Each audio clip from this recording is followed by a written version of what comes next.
Malaki ang pasasalamat ni Iman Bacosa Pacquiao sa lahat ng mga sumusuporta sa kanyang pagkapanalo laban sa isang Indonesian boxer na ginanap sa Bohol. Salamat po sa inyo sa pagpunta po dito sa fight. Kahit alam ko po, pagod po kayo lahat sa biyahe. Yung iba po sa inyo, busy. Maraming salamat po sa inyong pagpapalat.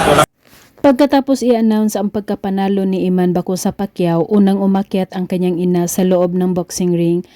Kargang-karga nito ang bunsong kapatid para mayakap siya.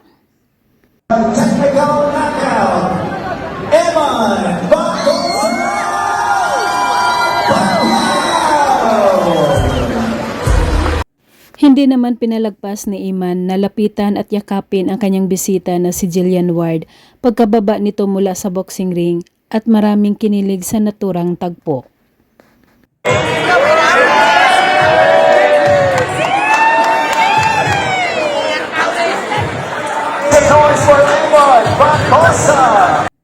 Pagkatapos ng laban, sabay-sabay ang buong team Bacosa Pacquiao sa pangunguna ni Iman at Jillian Ward sa venue kung saan gaganapin ang kanilang dinner. Bilis ng heartbeat ko kanina. Iba pala yung pakiramdam ko. Kakaba? Yun lang? Grabe, ang lakas na. Yun lang? Grabe. Magkatabing nakaupo ang dalawa habang kumakain sa mahabang misa. Makikitang suot-suot pa rin ni Jillian Ward ang orange jacket na ibinigay sa kanya ni Iman Bacosa Pacquiao.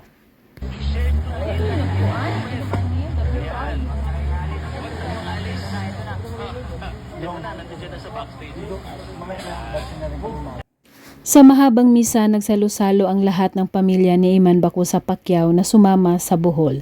Nakakahalubilo din nila sa pagkain sina Jillian, kapatid at ang mami nito.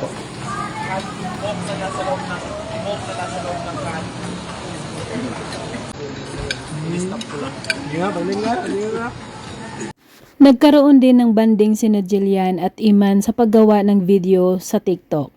Napaka-cute nilang panoorin at the same time nakakakilig din ang kanilang pagiging malapit sa isa't isa.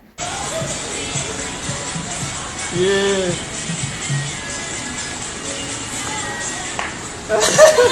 Ay, naulihan ko Nagyakapan ulit ang dalawa sa kanilang pamamaalam ng gabing iyon after ng kanilang dinner dahil uuwi na sina Jillian sa kanilang tinutuluyan na hotel at ganun din ang pamilya ni Iman. Ay, ingat kayo. Ayun.